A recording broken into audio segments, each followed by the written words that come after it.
Thank you, Sally. Yeah, good morning, everyone. My name is Willie Higgins, and I am the State Apprenticeship Director for Registered Apprenticeship. Our program is housed at the Department of Economic Security. It's the longest title in the world, essentially. We're in the DERS, EEA, all these acronyms that nobody really cares about anymore because we're all under the one umbrella now for workforce in Arizona at work. I'm sure you've heard of it, but that is the brand for workforce in the state of Arizona. The Registered Apprenticeship Program, and Sally, it isn't my apprenticeship program. it's your program. It's Arizona's program. And that's proven by House Bill 240 that was signed by Governor Sidney Osborne. I never knew him personally, thank goodness. But it was signed into law in 1941. June 16, 1941, Arizona had a formally recognized apprenticeship, and it was housed also at that time with the Department of Economic Security. And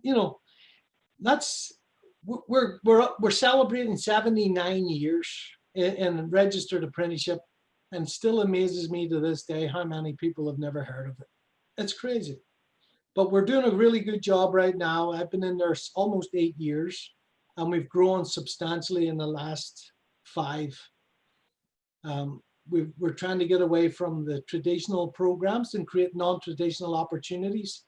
So construction being the #1 program in registered apprenticeship, we've really narrowed the gap between, well, let me put it like this. When we first came on board, it was about 92% of all of our programs were in construction.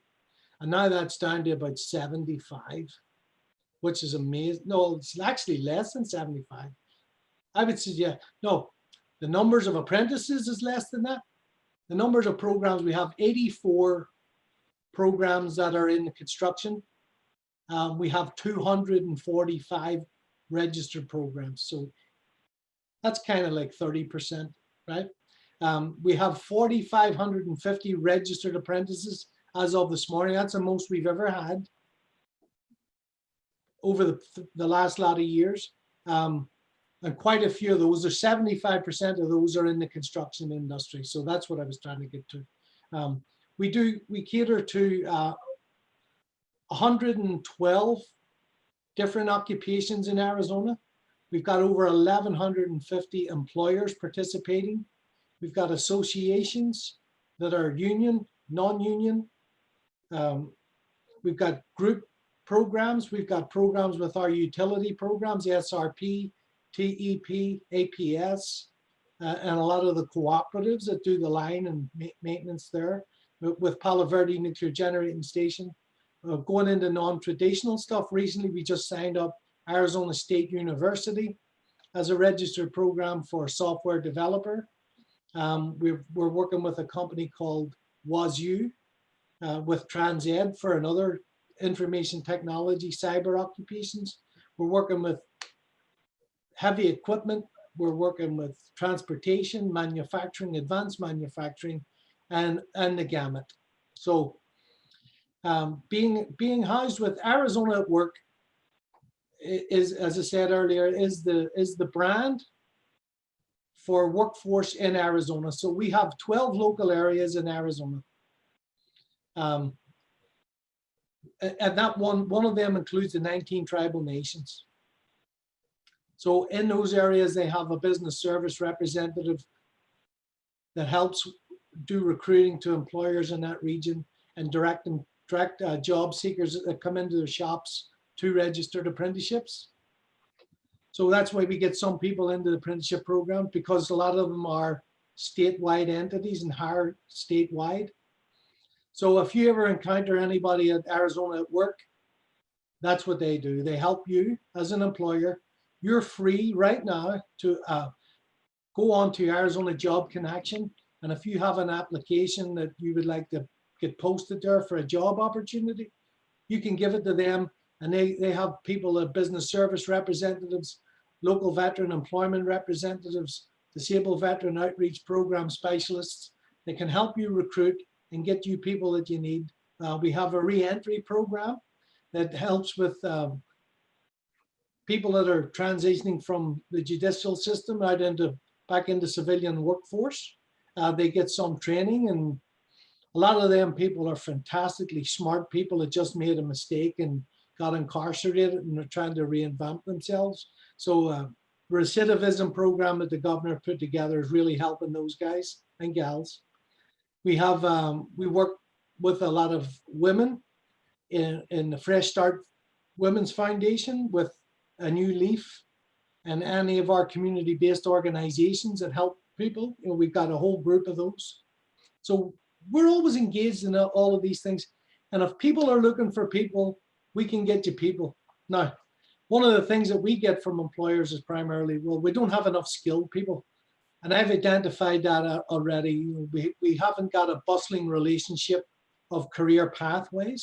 We've got a lot of sporadic, disconnected stuff going on, and we're starting to connect the dots, if you like, with that. So we have two major career technical education programs in Maricopa County. That's Westmac on the west side, and then EVIT here in Mesa. EVIT's an outstanding program. Westmac has a couple of pre-apprenticeships that we've helped create there in masonry and in electrical. So the students are going to take those courses and transition into a registered apprenticeship program. And that's a good career pathway because it identifies the student then as a focused applicant, and you're not, as an employer, spending money, wasting your time just to hire this person on board. That's one of the big things that we're trying to improve in the state of Arizona. I'm working with all of the transition centers in the state of Arizona, the three major ones with Fort Huachuca, Davis Monthan, and Luke Air Force Base. I work with the Arizona Families for Coalition for Veterans Families and their spouses too. One of the big things to help an employer understand the recruiting mechanism and retention for a veteran can access their GI Bill in a registered apprenticeship. Now, they don't need to access it for educational purposes or anything else. They can access that to put extra dollars in their pockets. That's a huge built-in retention for the guys. And we all want to help our veterans, obviously, because we wouldn't be able to do what we're doing if it wasn't for our vets. Coming up to Veterans Day, we want to promote them as much as possible and get them and give them as much opportunities as we can. And our programs, out of those 4,550 apprentices, 9% are veterans. Our goal in the next 3 years to bring that up to at least 15%. Our female participation in registered apprenticeship is 7.5%, which is around just a little over national average. We want to get that up to about 11% over the next 3 years. And one of the things in registered apprenticeship, as I said, not a lot of people have heard of it just this morning, we did an interview on the Capital Times on the Morning Scoop, and a couple of questions were posed is, are there any apprenticeships for women? Yes, they're all for women. And they're all for people of diversity. They're all including diversity and inclusion in the programs. They're all built in. The multi-employer programs all have an affirmative action plan, which we actually look after them for doing that. We provide with their flyers and their information to all of the community-based organizations and everyone that I had mentioned earlier. And that helps them with recruiting purposes so that they are doing their outreach and as affirmative action requires them to do. So there's one of the great things is once we create an apprenticeship program with the employer, we work with them. I have a format that I can send and let employers look at is once we develop the program with the employer, it's your program, right? So we identify the occupation, we'll go over the competencies of the occupation. You can add competencies or take away competencies, but the hours of the occupation remain the same. And it's customizable up to 20% of the content. Once we get that squared away with the employer or association or whomever, we'll register the program and then you're automatically approved on what's called the eligible training providers list. And so what that means is if you accept a job seeker into your apprenticeship program, that job seeker can go to Arizona at Work and apply for any funding that may be associated with your program. So if your program's, for instance, an electrician, and you've got an electrical program that you choose to do your related training instruction through a community college or something, that apprentice can go and apply for your program. There'll be a cost associated with the program which you will establish, and then there'll be a kit of tools for the apprentice, tuition, materials, any of that stuff that they may need for supportive services to help them be successful in the first year of the program. That's all available to them. Now, if they qualify, the Arizona at Work will cut a check to the program sponsor to take care of payments and stuff like that. So all of that's available to them. There's lots of other supportive services. SNAP ENT program that we're trying to recruit from to get people into employment. They're always available. I say the re-entry. We've got the work opportunity tax credit, which is available for anyone right now. I mean, if you hired someone and you could apply for a work opportunity tax credit, there's a criteria there that a person must meet, and it goes anywhere from $2,400 all the way to $9,600 of a tax credit. Again, the criteria is going to be someone to meet the $9,600. You're going to have a female, minority, disabled veteran, and that meets the 9,600 apparently. So anyway, so you've got the opportunity to apply for work opportunity tax credit. We have a group that works primarily with folk rehabilitation, and that's people that have a disability. And once you mention disability, everybody automatically, well, not everyone, lots of people assume that you're talking about people in a wheelchair, and that's not accurate at all. We got a lot of high functioning people that have a disability that are very, very bright and need employment. So we got all of those people. There's funding supporting them to get them employed. So there's lots of opportunities of Arizona working in our environment, and the Employer Engagement Administration within DERS. All of those programs are available to you, and I can get you in contact with the specialists of those. So I just want to go back to where we started. The two main components of registered apprenticeship, if you've never heard of it, are on-the-job training and related training instruction. So for every one of those 1,200 plus occupations I mentioned earlier, there's those two components of it. There's a certain amount of hours allocated to every single occupation, and there's a certain amount of related training instruction allocated to those hours. And a good rule of thumb is for every 2,000 hours of on-the-job training, there's a recommended minimum 144 hours of related training instruction. And that's where community colleges or like AVID or CT programs would develop a curriculum for that related training instruction. So that's what we do with that. The competencies are listed out regardless of your occupation. The competencies are listed out there. You can format them how you need to suit for your business. It doesn't cost anything. This is Arizona's apprenticeship program. It's your program. You're free to use it at any time. If you don't like it, you can say no. But I can tell you what you've heard about registered apprenticeship is all gone. All of the rumors and innuendo and the myths that you've heard are gone. Everything that we do right now is all electronic registration. I even sign the documents with an electronic signature. You don't have to print any documents out, except for one. When you register an apprentice, you'll generate an apprentice agreement out of the system that we give you access to, and you'll print that document up and have the apprentice sign it. It's essentially it's agreement between the employer and the apprentice. Both of you have a copy. Both of you know what way it all stands, as you as the employer know how you stand with it. And it's really what you develop that to be. So that's just the basics, high level overview of what registered apprenticeship Arizona at Work can provide for you. And Sally knows I'm always engaged in Sally in conversation. Any of our vets over here in Mesa, the mayor I talked with before, I live in Mesa. I'm just probably 2 miles from where Sally is right now at the office, and I want to grow apprenticeships in Mesa.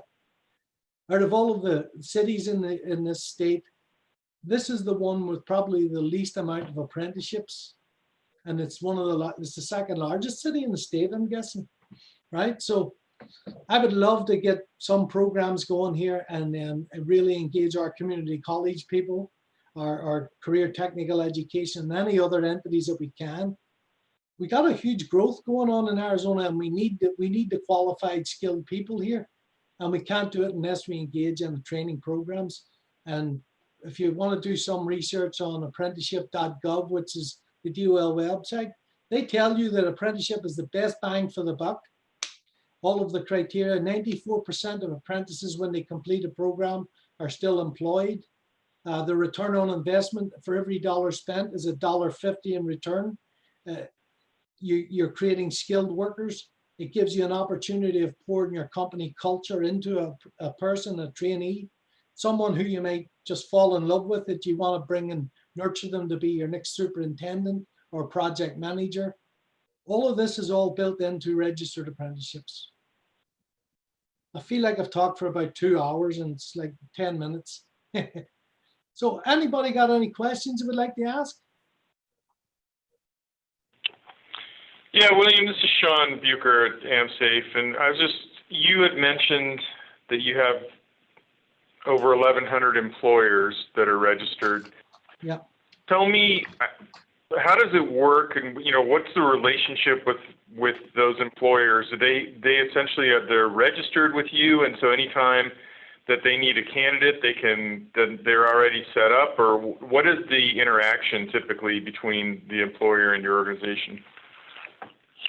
So Sean, thank you. That's a good question. So we have 4 criteria and sets of standards. There's an individual joint, and that's an individual entity that deals with a labor market or labor management company or CBA, a union. And then there's an individual non-joint, which is basically anyone. Then we've got a group non-joint, which is a group of employers that are not affiliated with a union. And then there's a group joint. So essentially, the group joint and the group non-joint are our highest employers. They're all in associations. So there's multiple employers within an association that deal with their association. I don't really have a relationship per se, one-to-one with those employers. I have a relationship with the program. However, when we do the individual non-joint, individual joint programs like SRP, APS is an individual joint. I have got great relationships with the training directors and the management, essentially, with those programs. Individual non-joint, we really help them with all of everything that I told you about. We bring to bear for them. If they have to ask us for the help, though, we can't force anything upon them because it is voluntary. If I talked to you and said, do you need help with workforce opportunity tax credit? Do you need help with re-entry people? Whatever. We can get all those people to talk with you and share that with you. My relationship with all our programs, we talk to them frequently. We have a bi-monthly call with all our programs invited, and we bring someone in to talk to them about what's beneficial to them. And then, of course, we're open. They can call us, email me at any time, night or day, and they'll have questions and need help with something. We're always there and available for them. So did that answer some of your? But again, the relationships are very good. We don't have any bad karma going on. If a program is not happy with the way their program is operating, we can help them with a corrective action plan. And it's not mandated. It's something that we will work with them to show them how it works. We'll bring best practices from other programs or from other states and help them be successful. Because it is a voluntary program, we don't want to lose any sponsors. Yeah, I mean, is it the type of thing where the employer has the relationship, they have you signed up, and let's just say, we don't have a need, all the time, but let's say every couple of months we're going to need to bring someone in and have an apprentice and have them train, where we can now contact, draw on the pool, we find someone, they start an apprentice, and then hopefully they transition into our full-time employment. Is that kind of the path that you're hoping to achieve? Well, apprenticeship is full-time employment from day one anyway. That's the difference between apprenticeship and an internship. So what we would do is if you're looking to select some people, we can get you those people from Arizona Job Connection.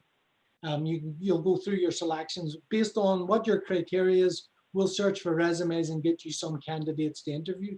If you make a selection and register that apprentice, you'll hire that person on as a full-time employee, and you pay them at a cut rate. You know, we'll supply the wage progress for you and what the best practices are. You'll put a mentor or a journey person to teach that person how to do the job. They'll take related training instruction. If after a few months you think you might need another person, we can go through the same thing. But in the interim, while you hire that person, then I've identified what you're looking for. I can go to our career technical education programs and tell them, hey, we've got some entities that are involved in this occupation and industry. They might need some trainees, and we can probably create a program there if they've got the capabilities to do that, which most of them do. And then we can work with our community college partners to get you people that are interested in pursuing that career as well. So we do a lot of searching for you that you don't have to pay Indeed or Monster or anything like that. This is all at no cost to you because your tax dollars are taking care of all of this. Okay, that answers my question. It's very helpful. Thank you. Thank you.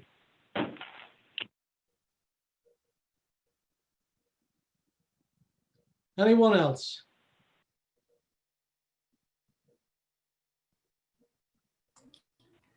Willie, do you have a website or any information like that that you might be able to share with the group? Yeah, our website at the apprenticeship office is azapprenticeship.com. That's our website. You can go on there. There's a little video, Spark video. You can check it out. There's a bunch of things you can research. There's a programs accepting applications folder up there where some programs are hiring immediately, and you can see other ones that are accepting applications. Not all of our programs are listed there because a lot of them don't want the amount of volume that they do. There's a lot of people looking to get into an apprenticeship program. I'll give you a quick, for instance, on what one of the things is. Recently, recently it was last February. Because of COVID, I'm locked up here. But February, the Arizona Pipe Trades submitted their flyer to me. They were looking to fill about 50, 60 positions. And in 3 days, they had 700 applicants. And so I tell people, you know, if you're a focused person that wants to get into a specific career, registered apprenticeship is the way to go. I put it on the parameters of getting into a community college or being accepted to Harvard. That's how valuable these occupations are. So if we're looking at 60 applicants out of 700, there's 640 people were disappointed. And I need to create more programs so that we can channel those 640 applicants into other programs because they've chosen to take that career pathway. And then we might be able to talk them into taking another career pathway. So the more programs, and this is why we're doing this, I want to create more opportunities for veterans, females, and people with disabilities, and regular people that maybe want a re-career. Registered apprenticeship, we need the employers. It's all participation from employers. So on that website, azapprenticeship.com, do a bit of exploring. There are two boxes are below that video. One is job seeker and one is employer. If you open up the employer box, there's going to be another box. It's going to say official list of recognized apprenticeable occupations. You can open that up and see all of the occupations that the Department of Labor have approved as apprenticeable. And we utilize that as well. But one of the things, I download that list and then I'll format it. It's in an Excel spreadsheet, so you can format it into ONET codes. And so you can cluster a lot of occupations within a particular industry. And then you can say, okay, well, I do this, this, and this is very close. And it helps me identify for employers what they're actually looking for, or maybe engage in a lot of times employers put out an occupation name, which is really something else because they want to sexyize the name, if you like. So we can identify those work processes and job descriptions to make something very suitable for what they need.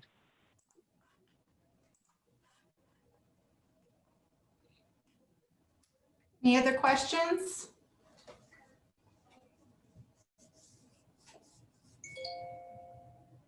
Okay. Willie, you must be very thorough. I hope they didn't get lost in the weeds there for a lot of stuff, because there's a lot of information on there. Again, if any of you want to do any outreach, you can contact Sally, or you can find my contact information on ArizonaAZApprenticeship.com.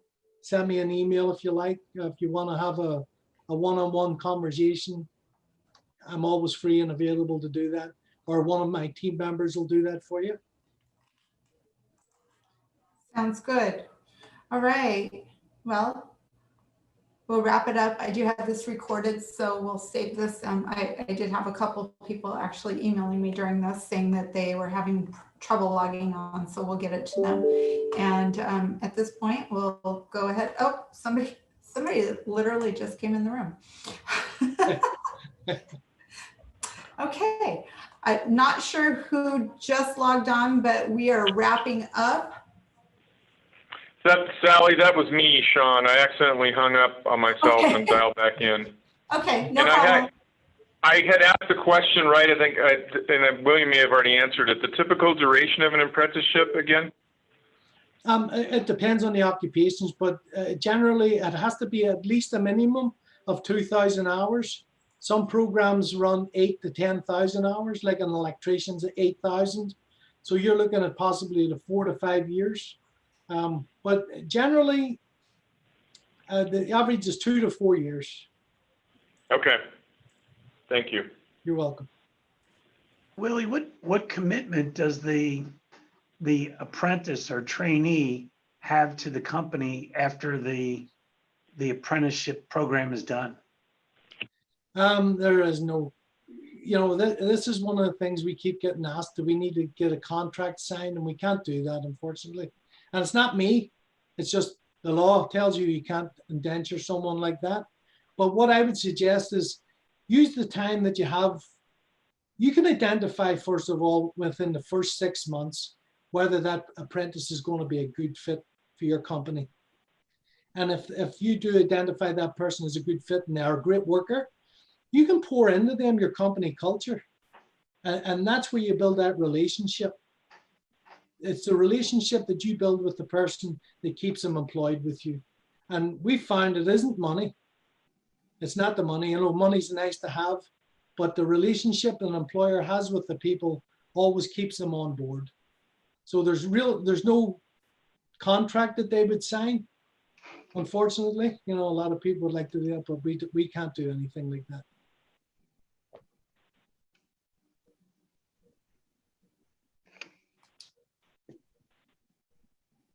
Okay.